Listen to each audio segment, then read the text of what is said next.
je suis disciple aujourd'hui, c'est par la grâce du Seigneur Jésus-Christ. Si je suis disciple aujourd'hui, c'est par la grâce du Seigneur Jésus-Christ. Si je suis étudiant du GIC, c'est par la grâce du Seigneur Jésus-Christ. Si je suis étudiant du GIC, c'est par la grâce du Seigneur Jésus-Christ. Oh, Hosanna. Oh, Hosanna. Oh, Hosanna. Oh, Hosanna. Si nous aimons les enseignements, c'est par la grâce du Seigneur Jésus-Christ. Si nous aimons les enseignements, c'est par la grâce du Seigneur Jésus-Christ. J'ai béni le Seigneur. Oh, j'ai béni le Seigneur.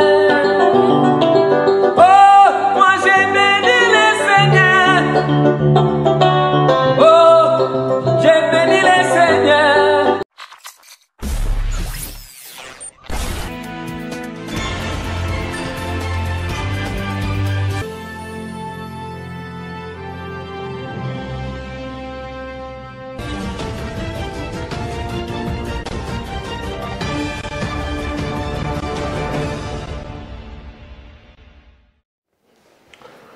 Shalom frères et sœurs, soyez bénis au nom de Jésus-Christ. Bonsoir, bonjour à vous tous. Cela dépendra de l'heure à laquelle tu regarderas cette émission. En tout cas, que l'Éternel Dieu Tout-Puissant vous soit favorable au nom de Jésus-Christ. De ma part, je tiens à remercier infiniment lui, le seul et unique, bien sûr, le Seigneur Jésus-Christ qui renouvelle les souffles de vie, l'Éternel.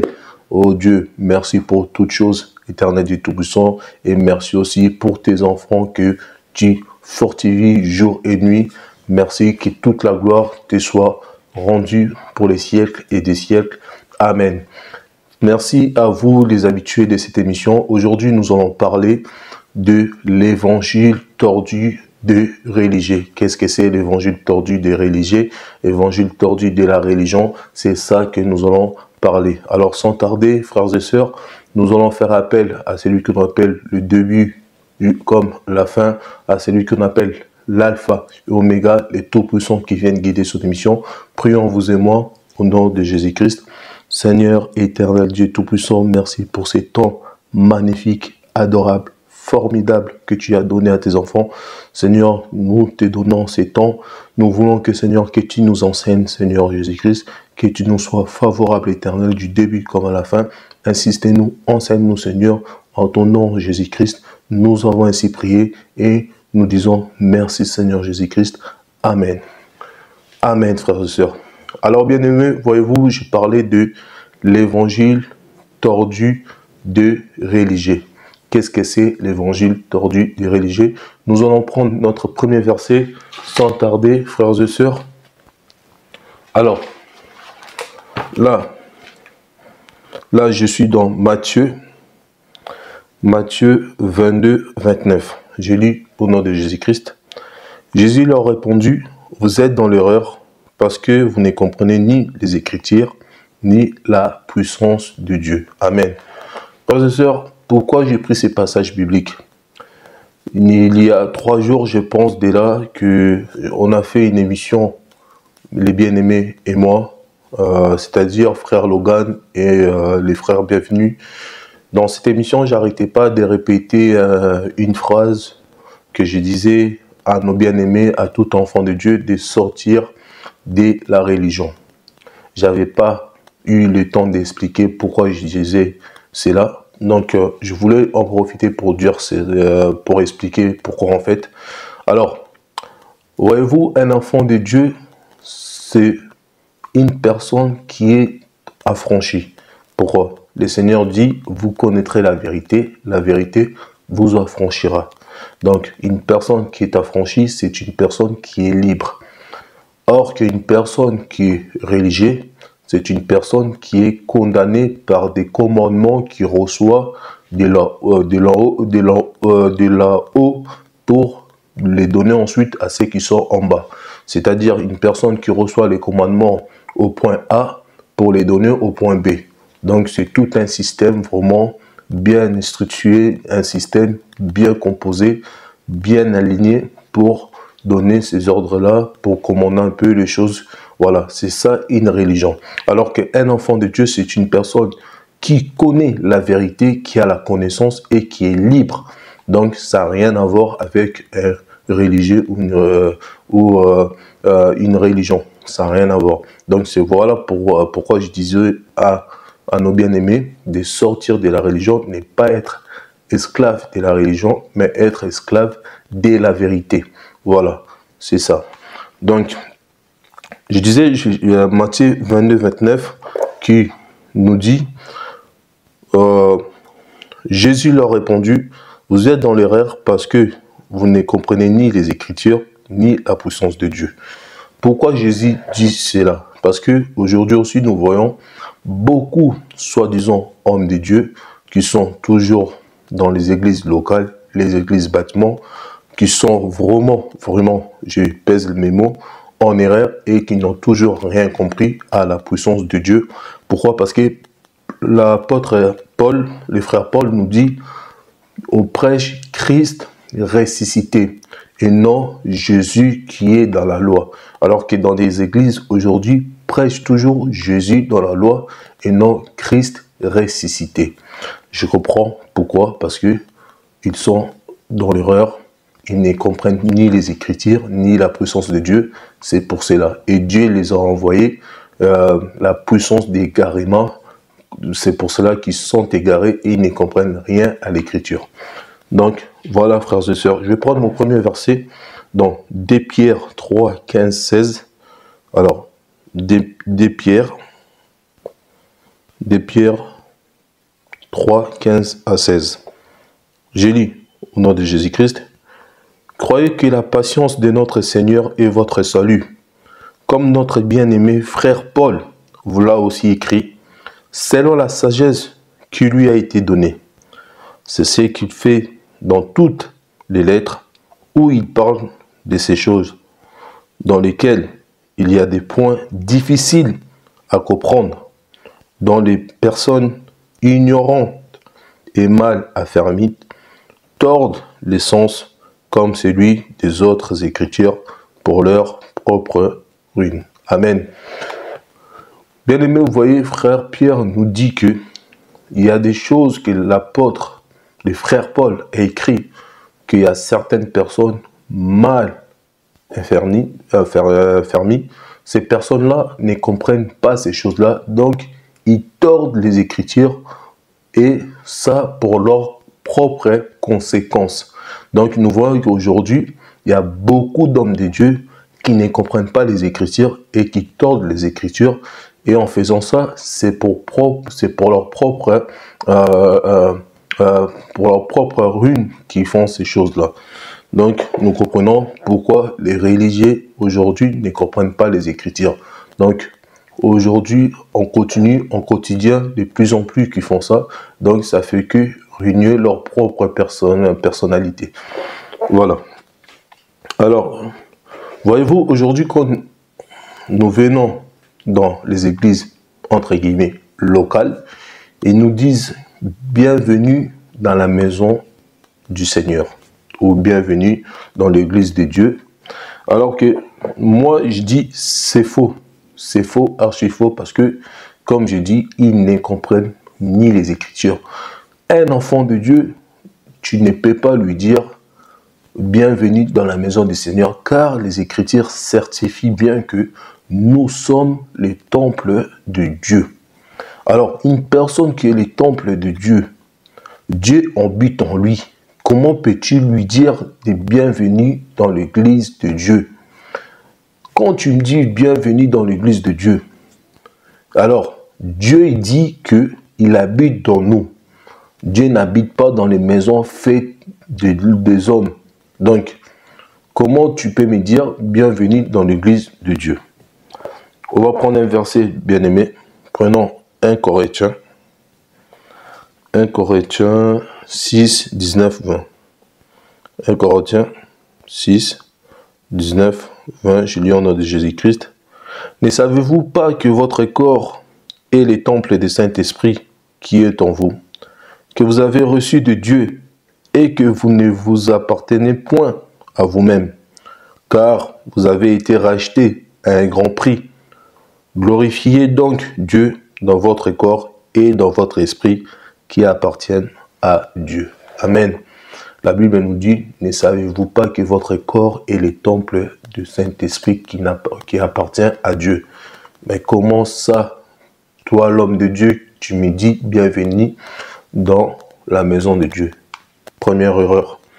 Donc, nous continuons, bien-aimés. C'est déjà faux, archi faux. Aujourd'hui, si tu vas dans une église où l'homme de Dieu qui te dit bienvenue dans la maison de Dieu, sache que cet homme de Dieu-là n'a pas encore acquis des connaissances. Donc, voilà. Alors, deuxième chose, frères et sœurs, non, je préfère soutenir ces écritures-là avec un autre verset dans Colossiens 3,15. Je vais prendre Colossiens 3,15. Colossiens 3,15. Qu'est-ce qu'il nous dit la Bible? Je soutiens ces écritures. Alors, je lis au nom de Jésus-Christ. Et que la paix de Christ à laquelle vous avez été appelés pour former un seul corps règne dans vos cœurs et soyez reconnaissants.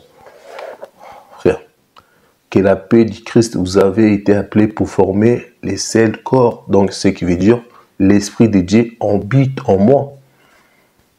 Donc, quand tu me dis bienvenue dans la maison de Dieu, ben, l'Esprit était où? Depuis tous ces temps, l'Esprit habitait où? L'Esprit n'était pas en moi. Non, bien-aimé, les pasteurs, les prophètes, les apôtres, enseignaient et non tordaient les Écritures. C'est pas ça, bien-aimé. Alors, vous voyez, quand ils vont vous dire bienvenue dans la maison de Dieu, ensuite ils vont vous dire nous sommes en présence du Christ. Nous sommes en présence du Saint-Esprit. Mais qu'est-ce qui est faux, bien-aimé? Parce qu'un enfant de Dieu demeure tout le temps, à chaque fois, dans la présence de lui et le seul unique Dieu. L'infinité avec Dieu, c'est de marcher dans la sainteté. Un enfant de Dieu qui marche dans la sainteté, qui s'élève le matin, qui remercie son Dieu avant de manger, il remercie son Dieu pour la nourriture, qui bénit cette nourriture avec la parole. Et non, le sang de Jésus, non, non, non. C'est avec la parole, nous bénissons la nourriture. Voilà, frères et sœurs. Un enfant de Dieu qui bénit sa nourriture avec la parole, un enfant de Dieu qui remercie Dieu d'avoir rentré sain et sauf, ça c'est l'intimité avec le Seigneur. C'est cet enfant de Dieu-là qui demeure à chaque fois dans la présence de Dieu. Et un pasteur, un homme de Dieu ne peut pas te dire « nous sommes dans la présence du Saint-Esprit ». Non. Car un enfant de Dieu, depuis qu'il s'est réveillé, de toute sa journée, avant même d'arriver dans cette église bâtiment, ben, il est toujours avec l'Éternel. Dieu est toujours avec lui. Tu ne pourrais pas lui dire, maintenant nous sommes dans la présence de Dieu. Non. Donc, ce qui veut dire, du matin qui s'est levé, jusqu'à ce qui s'est déplacé, à arriver à l'endroit, à l'église, donc Dieu, la présence de Dieu n'était pas avec lui ou avec elle. Donc la présence de Dieu est arrivée à l'église. Donc la présence de Dieu a été présente à l'église. La présence de Dieu a été présente, je vais dire, à l'église. Non, frères et sœurs. Parce qu'un enfant de Dieu demeure tout le temps dans la présence de Dieu. On va prendre un passage, bien aimé. Jean 14, 15, 20. Jean 14, 15, 20. Je lis au nom de Jésus-Christ. Si vous m'aimez, gardez mes commandements. Et moi, j'ai prié les pères et vous donnera un autre consolateur, afin qu'il demeure éternellement avec vous. afin qu'il demeure éternellement avec vous. Donc, il ne peut pas se déplacer, il est là avec nous éternellement. Je continue jusqu'à 20. L'esprit des vérités que le monde ne peut recevoir, parce qu'il ne les voit point et ne les connaît point. Mais vous les connaissez, car il demeure avec vous et il sera en vous. L'Esprit de Dieu est en moi. Tu ne me dis pas bienvenue dans la maison de Dieu, l'Esprit de Dieu est en moi. Je ne vous laisserai pas orphelins, je viendrai à vous. Encore un peu de temps, et le monde ne me verra plus. Mais vous me verrez, car je vis et vous vivrez aussi. En ces jours-là, vous connaîtrez que je suis en mon Père, que vous êtes en moi et que je suis en vous. Amen. Tu ne peux pas me dire, nous sommes maintenant à la présence de Dieu. Non, Dieu est avec moi. L'Esprit de Dieu est en moi. Bien-aimés, ouvrez vos Bibles, lisez vos Bibles. Parce que si vous ne lisez jamais vos Bibles, vous leur donnez la possibilité de vous continuer de vous mentir à chaque fois. Alors que si vous lisez la Bible, vous verrez que beaucoup de choses d'autres qui vous disent, ces choses-là sont complètement fausses. Et ces choses-là ne correspondent pas à l'Écriture. Donc, comme je vous ai dit au début, c'est la loi de Moïse qui vous dit, et non Christ ressuscité. Donc, continuons, frères et sœurs. Je prends Galates 2, 20. Galates chapitre 2, verset 20, qui nous dit, la Bible, je lis au nom de Jésus-Christ, « J'ai été crucifié avec Christ, et si je vis, ce n'est plus moi qui vis, c'est Christ qui vit en moi. Je vis maintenant dans la chair, je vis dans la foi au Fils de Dieu, qui m'a aimé et qui s'est livré lui-même pour moi. » Frère, si tu connais tous ces versets, un faux homme de Dieu ne peut pas jouer avec toi parce que tu auras la connaissance. Rappelle-toi, la Bible dit, vous connaîtrez la vérité et la vérité va vous rendre libre. Mais celui qui ne connaît pas la vérité, celui-là ou celle-là est encore l'esclave de la personne qui connaît la fausse vérité et qui continue à lui tordre, à lui mentir, à lui donner des fausses informations.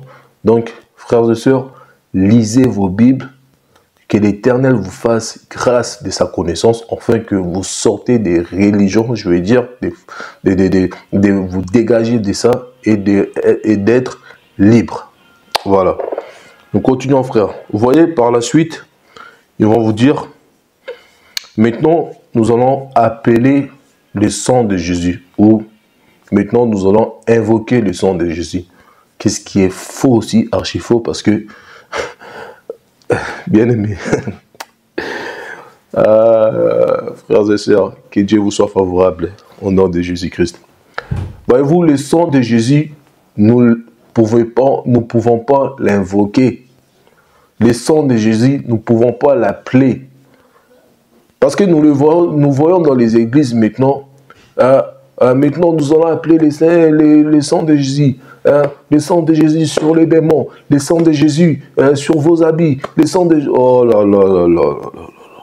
Vous êtes dans l'erreur parce que vous ne connaissez ni les Écritures, vous ne comprenez ni les Écritures, ni la puissance de Dieu. Vous êtes vraiment, vraiment en erreur, frères et sœurs. Alors, la question se pose, le sang de Jésus, qu'est-ce que le sang de Jésus? À quoi ça peut nous servir le sang de Jésus? Est-ce que le sang de Jésus, c'est pour appeler, invoquer le sang de Jésus et injecter ça aux démons?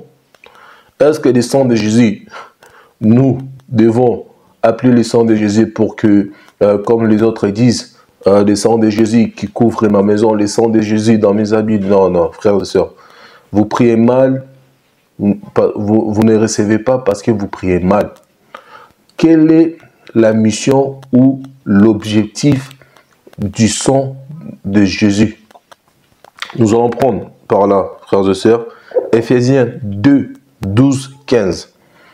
Alors, je lis au nom de Jésus-Christ. Souvenez-vous que vous étiez en ces temps-là sans Christ, privés du droit de cité en Israël, étrangers aux alliances de la promesse, sans expérience et sans Dieu dans le monde. Mais maintenant, en Jésus-Christ, vous qui étiez jadis éloignés, vous avez été rapprochés par le sang du Christ. Amen.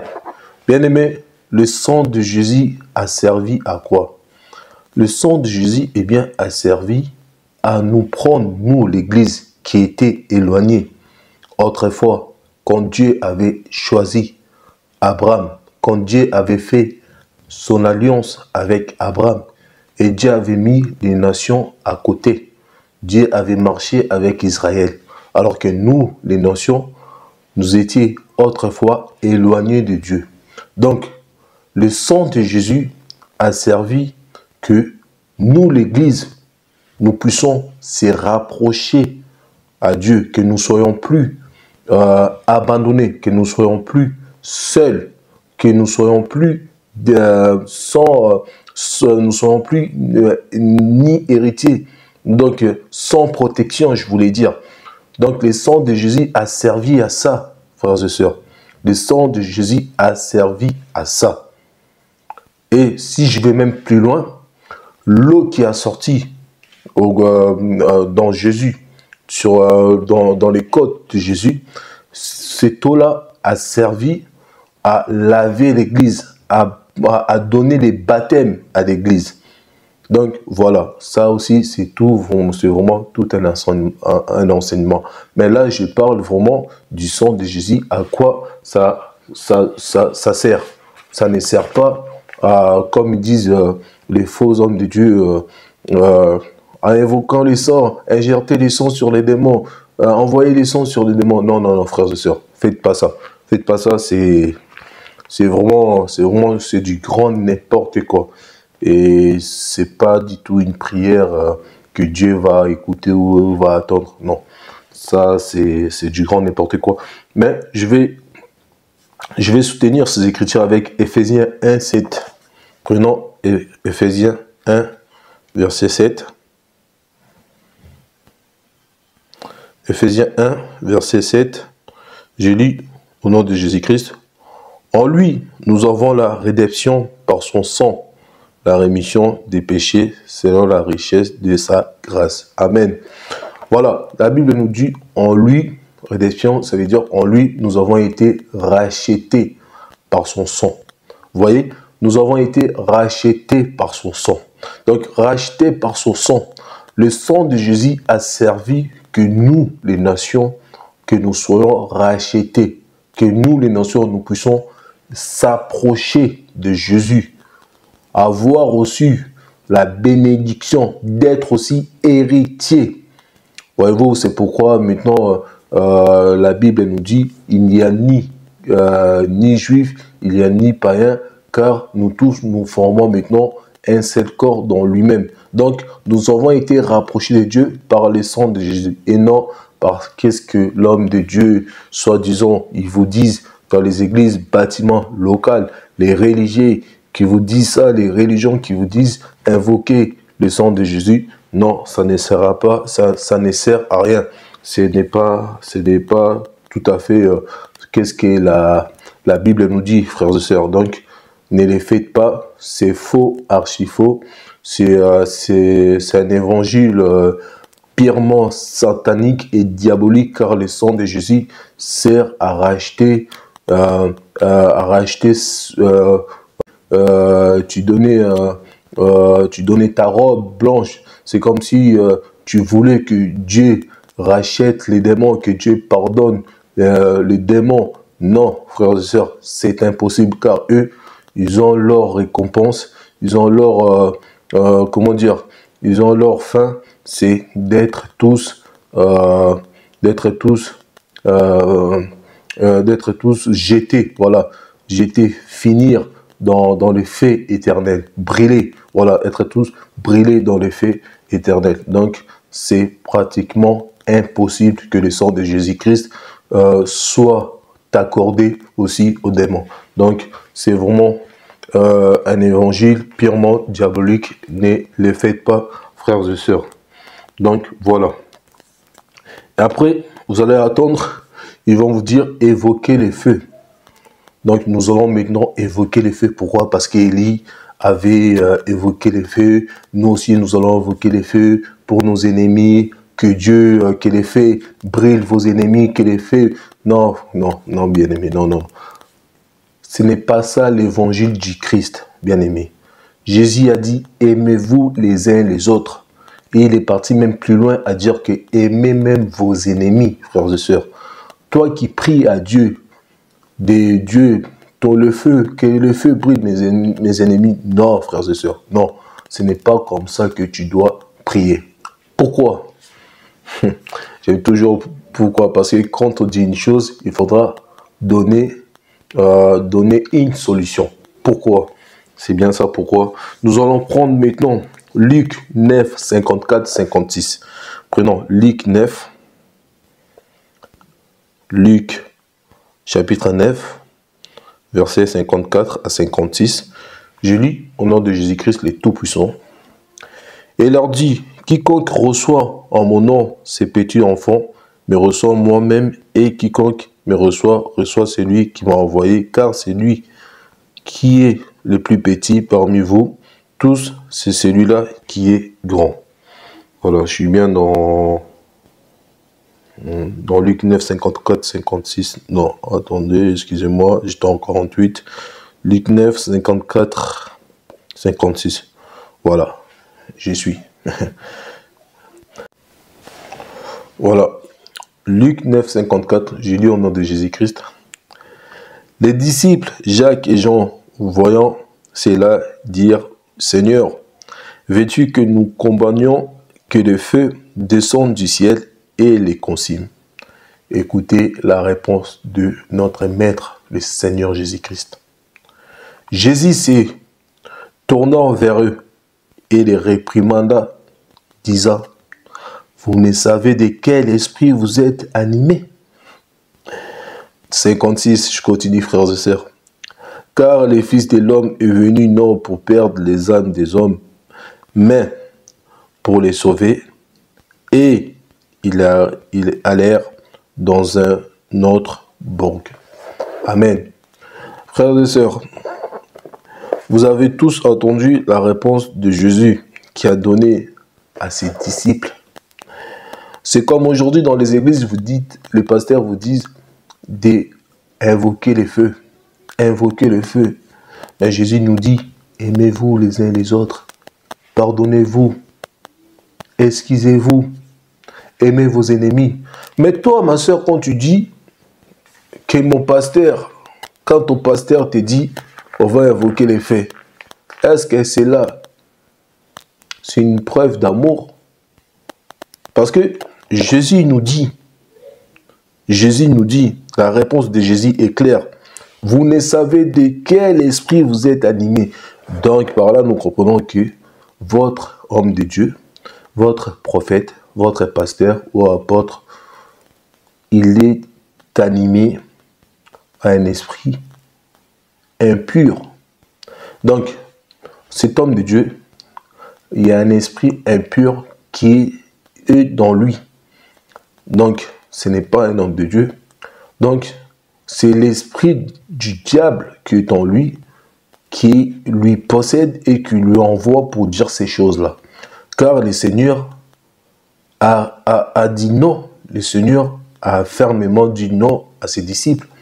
A dit que je ne suis... On va les lire. On va les relire parce que j'aime ces versets.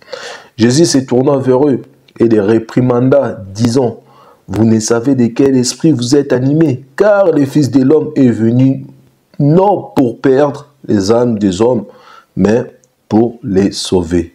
Amen. Ah, frères et sœurs, maintenant vous-même, pourquoi tu invoques les feux? Parce que Dieu ne veut pas perdre les âmes. Mais toi, tu penses que quand tu vas appeler ce feu, mais lui-même, Jésus l'a dit, il ne veut pas perdre les âmes. Pourquoi? Parce que dans d'autres âmes que je vous ai dit dernièrement, il y a des enfants de Dieu qui sont encore esclaves des esprits démoniaques, les enfants de Dieu qui se font tourmenter jour et nuit par des maris des nuits, par les sorcelleries inconscientes, par la méchanceté, par la jalousie, par beaucoup de ces choses-là. Vous pensez que Dieu va les laisser comme ça? Non, il y a un temps pour tout. Leur temps n'est pas encore arrivé. Mais Dieu sait quand est-ce que leur temps arrivera. Alors toi, ton temps est arrivé, mais toi, dans ton temps en toi, tu invoques le feu de façon que le feu vienne pour brûler, pour détruire tes frères. La Bible nous dit, vous êtes tous frères. Donc, tu veux que tes frères soient, tu veux que tes frères brillent dans le feu. Non, bien aimé, c'est pas comme ça l'évangile de Dieu. C'est pas comme ça. Donc, vous devez savoir, bien aimé, qu'un homme de Dieu vous demande d'invoquer le feu.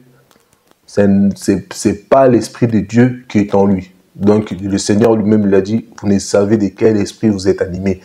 Donc, dites-vous, c'est pas l'esprit de Dieu. Il n'est pas animé de l'esprit de Dieu. Le Seigneur a dit, c'est à lui la vengeance. Toi, pardonne tes frères, pardonne tes ennemis et laisse le Seigneur, il va s'en occuper, il sait quoi faire, car le Seigneur a la solution à tous les problèmes. Et le Seigneur a toujours la réponse à toutes les questions. Donc, laisse le Seigneur s'occuper du reste. Et toi, fais ta part comme le Seigneur te les recommande. Voilà, bien-aimés. Nous ne pouvons pas évoquer le feu. C'est faux, archi faux. Et si on parlait de chasser les démons, ou dois-je dire lier les démons, comme aujourd'hui les disent les faux hommes de Dieu, les religieux tordus qui tordent les Écritures, qui vont faire croire que nous pouvons lier les démons, alors que c'est faux, archi faux. Nous savons bien aimé que le seul et l'unique qui a les pouvoirs de lier, c'est Jésus-Christ en Apocalypse qui ordonne de lier les dragons. Donc du coup, est-ce que devons-nous lier les démons? Est-ce que devons-nous mitrailler les démons comme ils font aujourd'hui? Prenez des armes, tirez les démons, bouf, bouf, obi, bom. Mais c'est que Dieu vous soit favorable. Franchement, c'est du grand n'importe quoi. Et c'est vraiment de la sorcellerie, de tordre les Écritures comme ça, de changer l'évangile du Christ à du grand n'importe quoi. Et ce n'est même pas ni la loi de Moïse, ni la grâce. Donc, je ne sais pas d'où ils tiennent ces choses. Donc, c'est vraiment triste que Dieu aide ses enfants à comprendre ces choses. Bien aimé, nous allons lire un verset pour voir que nous ne pouvons pas lier les démons, car lui-même Jésus ne lie aucun démon ici sur la terre. Il ne faisait que chasser les démons et non les lier, et non les mitrailler comme ils les font, jeter les hobbies, jeter les missiles. Non, c'est faux, archi faux. Je vais les lire. Là, je suis dans Matthieu 12, 24. Je lis au nom de Jésus-Christ. Les pharisiens ayant entendu cela, dire cet homme ne chasse les démons que par Beelzébul, prince des démons. Même les pharisiens savent que nous ne lions pas les démons, nous chassons les démons. Alors, bien-aimé, toi, tu me dis de lier un démon, c'est faux, archi faux, car il faut chasser les démons et non les lier. Alors, je continue.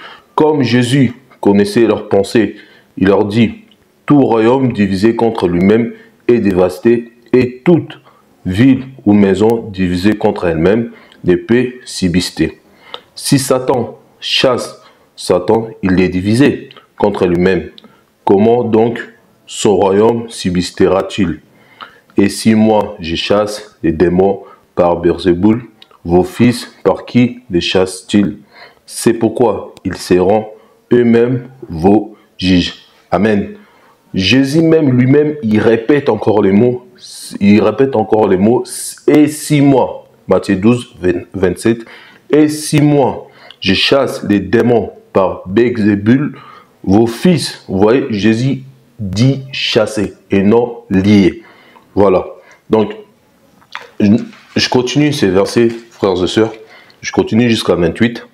Mais si c'est par l'Esprit de Dieu que je chasse, encore chasser et non lier, chasser, bien-aimé. Je chasse des démons, le royaume de Dieu est donc venu vers vous. Voilà, l'Éternel nous parle de chasser, bien-aimé, et non de lier.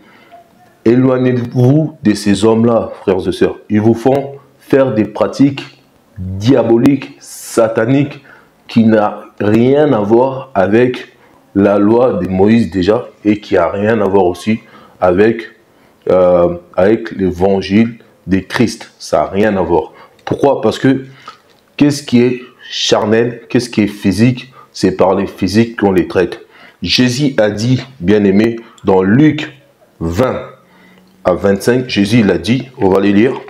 Je vais les lire, je lis au nom de Jésus-Christ. Luc 20, verset 25. Qu'est-ce qu'il nous a dit, notre maître? Alors, Jésus dit, rendez donc à César ce qui est à César, et à Dieu ce qui est à Dieu. Amen. Jésus est en train de dire, donnez ce qui est au physique à physique, et au Dieu, qu'est-ce qui est en esprit, c'est à Dieu. Donc, toi qui prends les armes, tu prends un couteau, et tu vas même plus loin chercher une planche, chercher un balai, chercher un bois, chercher tout ce que tu veux, une machette, tout ce que tu veux, frères et sœurs, pour couper les démons. Tes mains pour... Non, frères et sœurs. Ce sont des pratiques diaboliques. Ce n'est pas dans la Bible. Tu n'as pas à faire ce genre de choses. Fais-les pas, frères et sœurs, car ce sont des pratiques purement diaboliques. Je vais prendre un autre verset, frères et sœurs. Éphésiens 6, 12. Qu'est-ce qu'il nous dit? Éphésiens 6, 12. 6, 12. J'ai lu au nom de Jésus-Christ. Car nous n'avons pas à lutter contre la chair et les sangs, mais contre les dominations, contre les autorités, contre les princes de ce monde, des ténèbres, contre les esprits méchants dans le lieu céleste. Frère, nous n'avons pas à lutter contre la chair, nous dit la Bible. Et toi, ton couteau, c'est contre qui, frères et sœurs? Tu prends un bois, tu veux taper contre qui? Les choses célestes, c'est les choses d'esprit. C'est par la parole. Tu les chasses et non prendre les couteaux, prendre... Non, frères et sœurs, c'est pas ça. C'est pas ça que Dieu nous recommande. Dieu ne recommande pas tout cela. Voyez-vous, tout ça, ce sont vraiment des pratiques diaboliques. Nous lions pas les démons, mais nous chassons les démons comme la Bible les recommande. Car lui-même, les maîtres a chassé les démons. Il y a plusieurs exemples comme ça dans la Bible que nous pouvons prendre. Ça va nous prendre beaucoup de temps. Mais nous savons que Jésus a chassé les démons, a lié aucun démon. Parce qu'aujourd'hui, dans vos églises, bâtiments, dans vos religions, vous chassez les démons aujourd'hui. Demain, tu chasses les démons. Après-demain, tu chasses les démons. Après-demain, tu chasses les démons. Mais finalement, frères et sœurs, donc, tu les chasses au nom de qui? Même notre maître a demandé, c'est au nom de qui tu les chasses? Donc, ces démons-là, tu les chasses au nom de Jésus. Bien-aimé, aujourd'hui, là, tu as chassé les démons. Le Jésus-là était fort. Donc, le lendemain, ce Jésus-là n'est plus fort, s'affaiblit parce que les démons sont sortis. Donc, nous comprenons par là que les diables, le lendemain, il est devenu plus fort que le Jésus qui était fort hier. Alors que la Bible nous dit, il est le Tout-Puissant, il est éternel, aujourd'hui et à jamais. Donc Jésus, les mêmes que l'homme de Dieu avait chassé, les démons, l'esprit mauvais en toi. Donc le lendemain, il va rechasser les mêmes démons. Donc il va lier, voilà, il va lier les mêmes démons qui avaient lié des mains. Donc le lendemain, il s'est ouvert lui-même pour ressortir. Donc votre Jésus, je suis désolé de vous dire que votre Jésus est faible. Et moi, personnellement, un Jésus comme ça, ou un Christ, Jésus-Christ comme ça, je n'en veux pas. Si mon Jésus-Christ est comme ça, fort aujourd'hui, et demain, faiblard, faible, je n'en veux pas de Jésus-Christ comme ça. Donc, frères et sœurs, comprenez que ce n'est pas l'évangile de Christ. c'est purement démoniaque.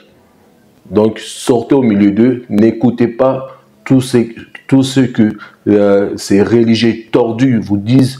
Donc, sortez au milieu d'eux. Ce sont des gens qui ne comprennent rien à rien et ils font les choses par eux-mêmes. Dieu ne les a pas envoyés. C'est les fils du diable et non les fils de Dieu. Donc, voilà, bien-aimés, que Dieu vous soit favorable.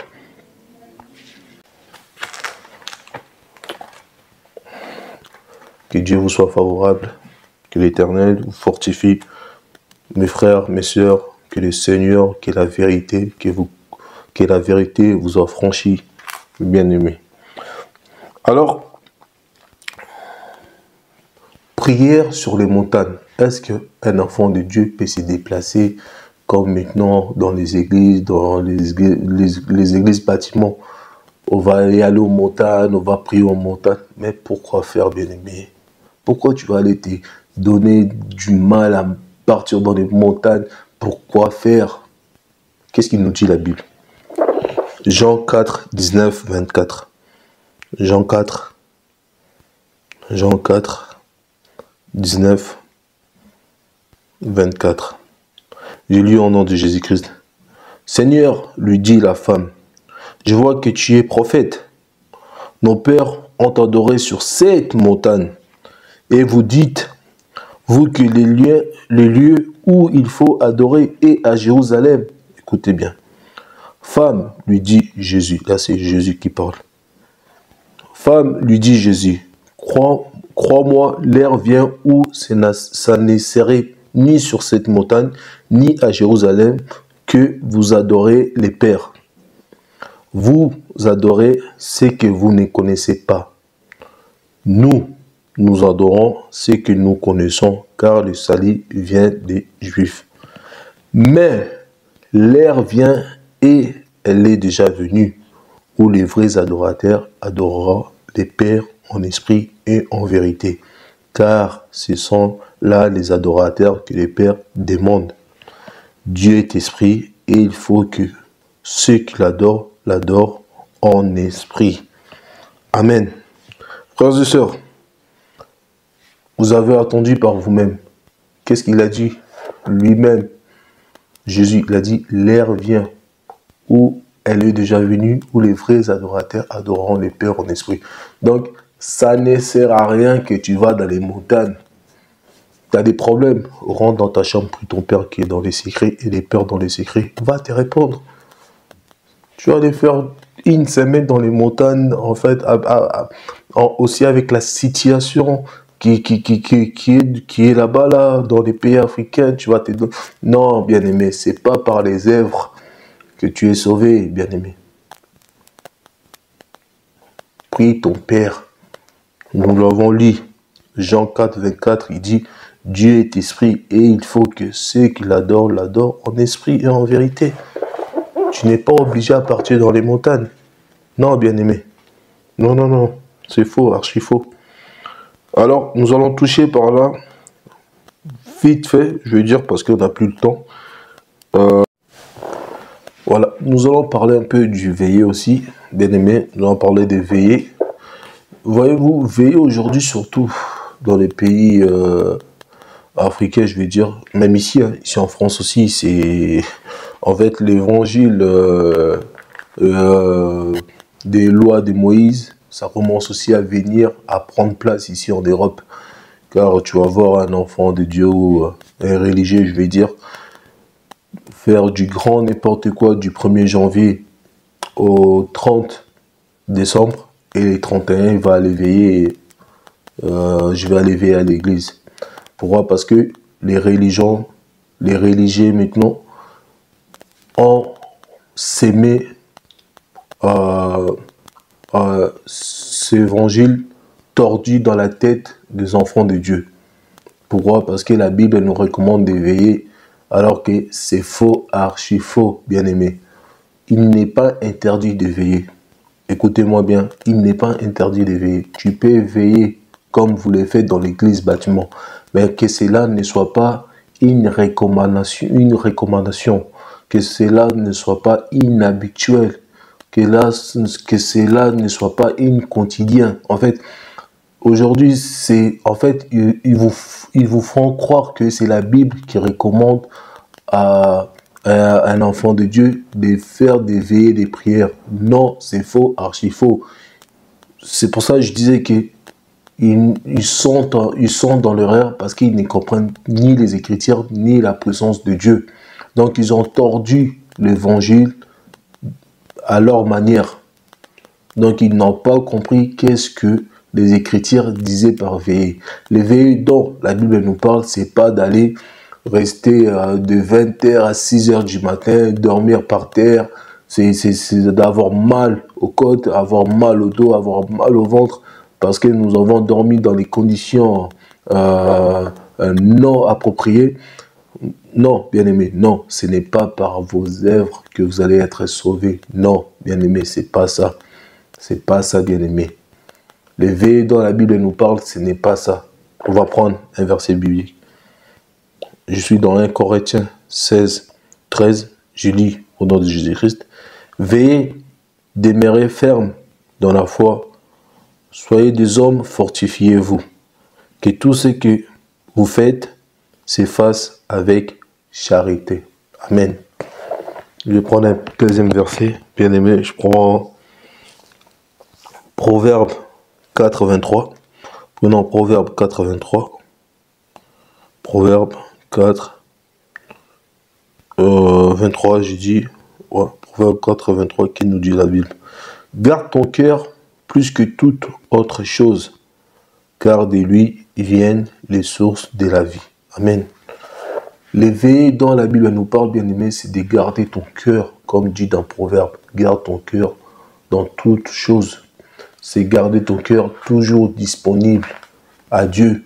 Marcher toujours dans la sainteté. Faire des efforts à chaque fois.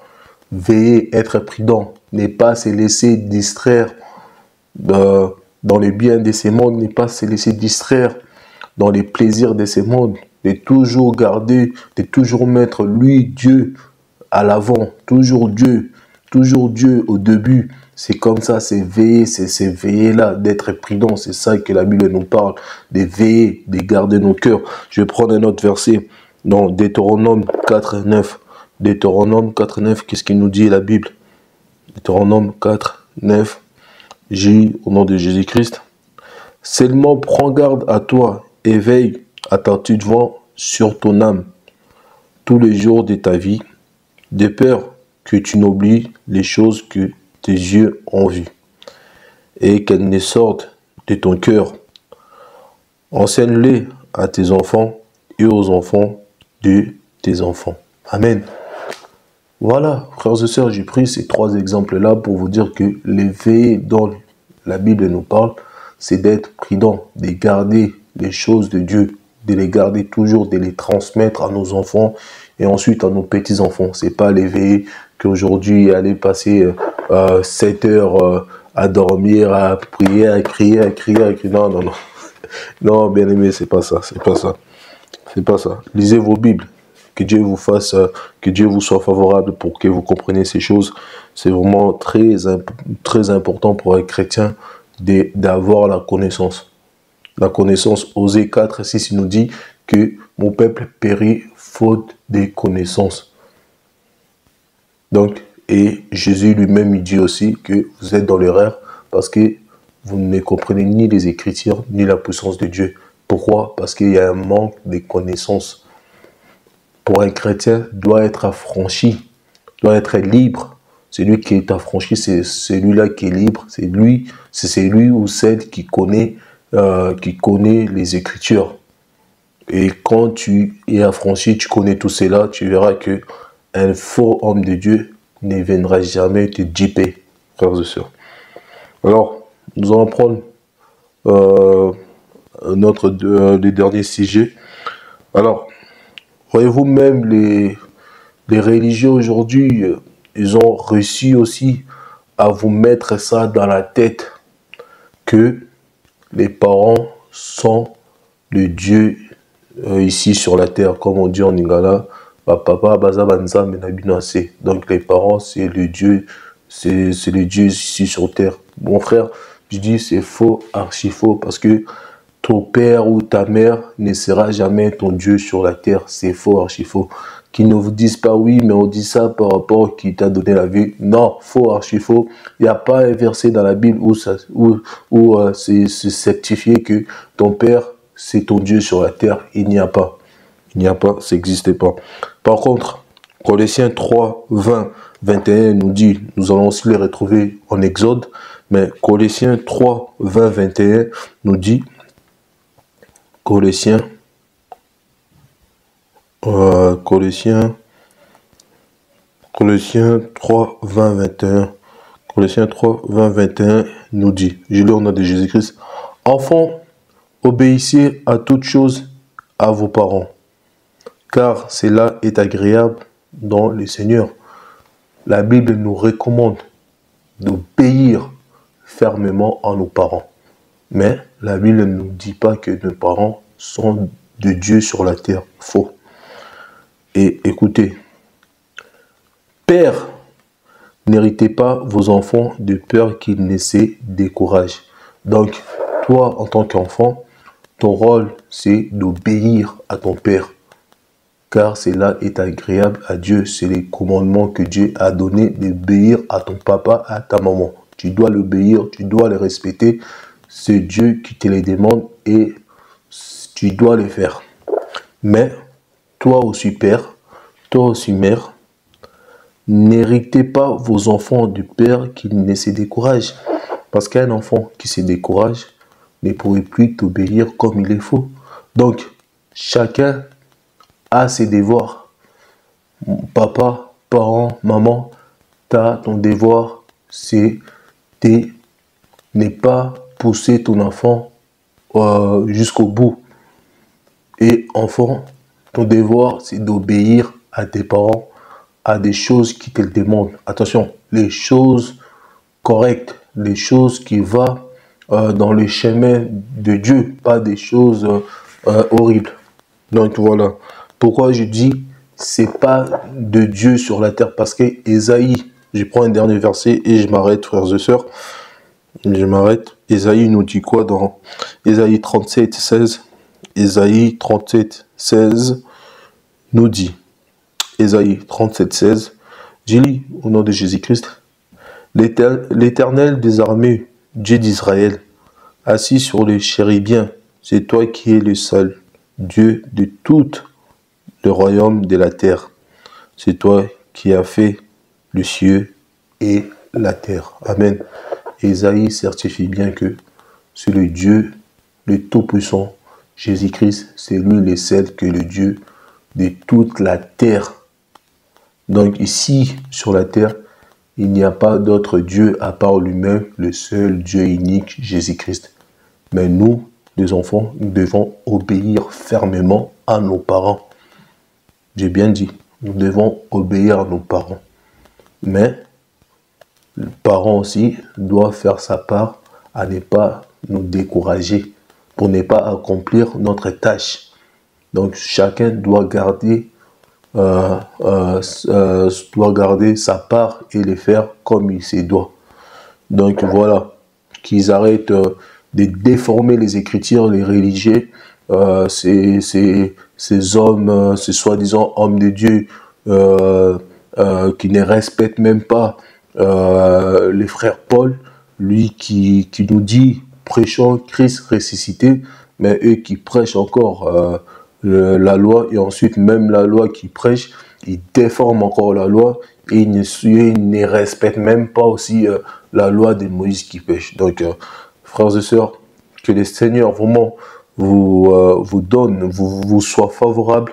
Lisez vos Bibles et que l'Éternel vous bénisse. Merci beaucoup, je vous dis à la prochaine si Dieu le veut. Merci, passez une excellente soirée ou journée. Merci, au revoir. Voilà, nous allons parler un peu du veiller aussi, bien aimé. Nous allons parler des veillées. Voyez-vous, veiller aujourd'hui, surtout dans les pays africains, je vais dire, même ici, ici en France aussi, c'est en fait l'évangile des lois de Moïse, ça commence aussi à venir, à prendre place ici en Europe.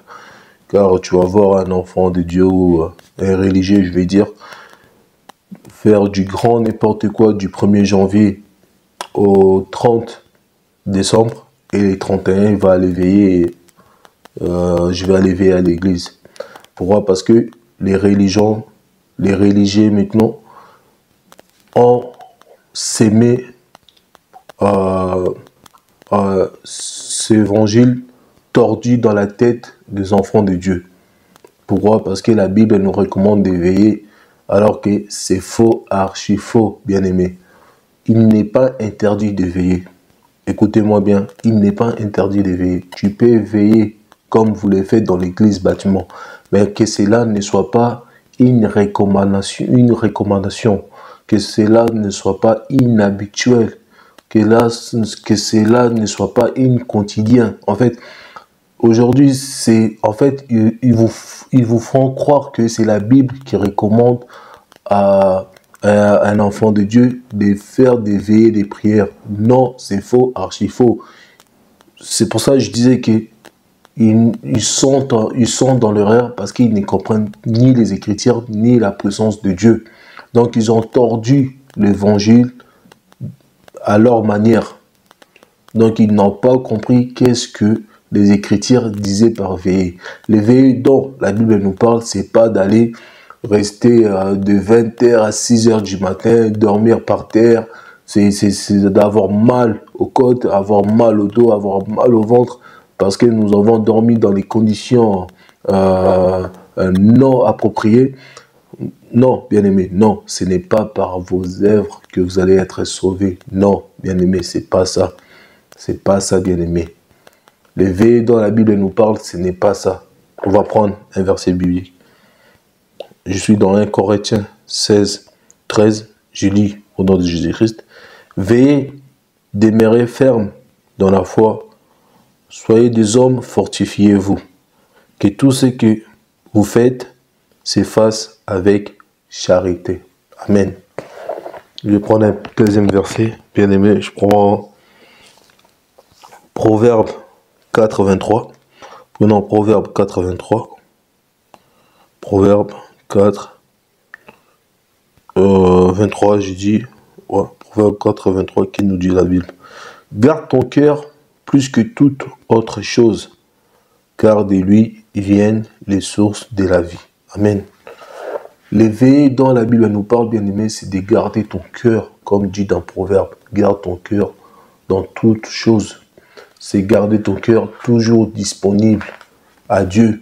Marcher toujours dans la sainteté, faire des efforts à chaque fois, veiller, être prudent, ne pas se laisser distraire dans les biens de ce monde, ne pas se laisser distraire dans les plaisirs de ce monde, de toujours garder, de toujours mettre lui, Dieu, à l'avant, toujours Dieu au début. C'est comme ça, c'est veiller, c'est veiller là, d'être prudent, c'est ça que la Bible nous parle, de veiller, de garder nos cœurs. Je vais prendre un autre verset.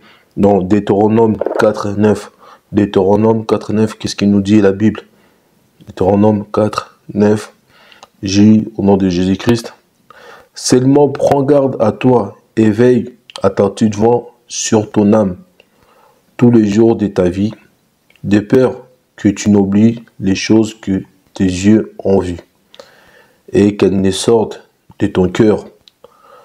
Enseigne-les à tes enfants et aux enfants de tes enfants. Amen.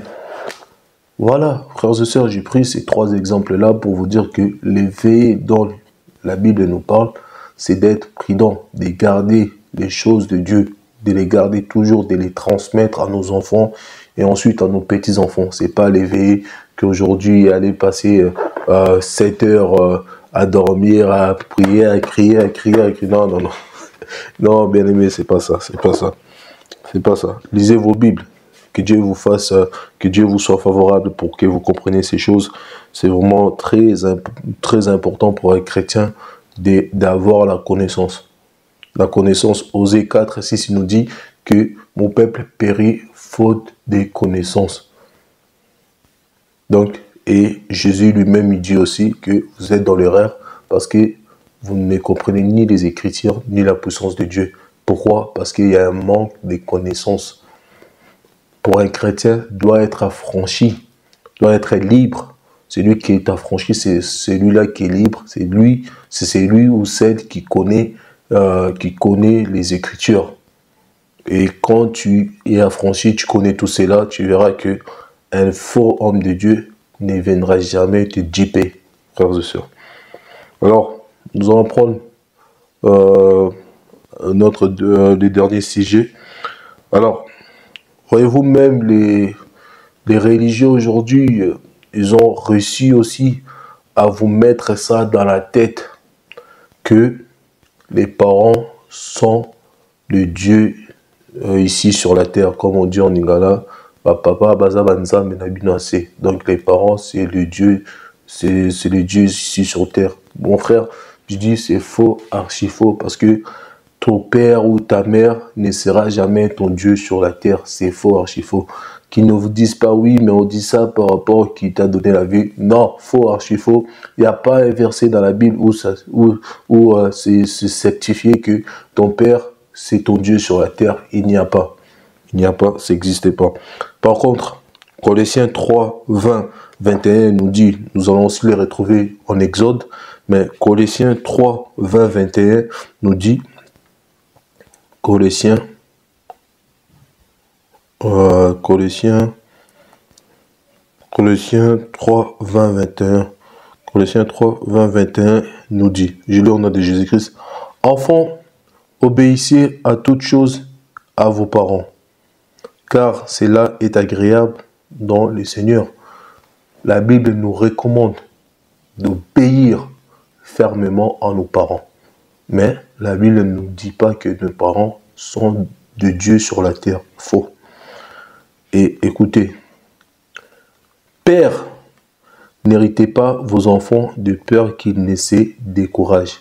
Donc, toi, en tant qu'enfant, ton rôle, c'est d'obéir à ton Père.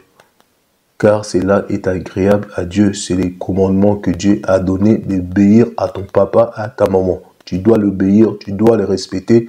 C'est Dieu qui te les demande et tu dois le faire. Mais toi aussi père, toi aussi mère, n'héritez pas vos enfants du père qui ne se décourage. Parce qu'un enfant qui se décourage ne pourrait plus t'obéir comme il est faut. Donc, chacun a ses devoirs. Papa, parent, maman, ton devoir, c'est de ne pas pousser ton enfant jusqu'au bout.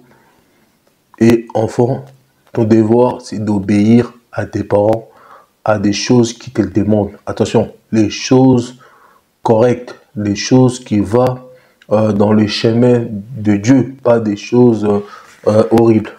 Donc voilà.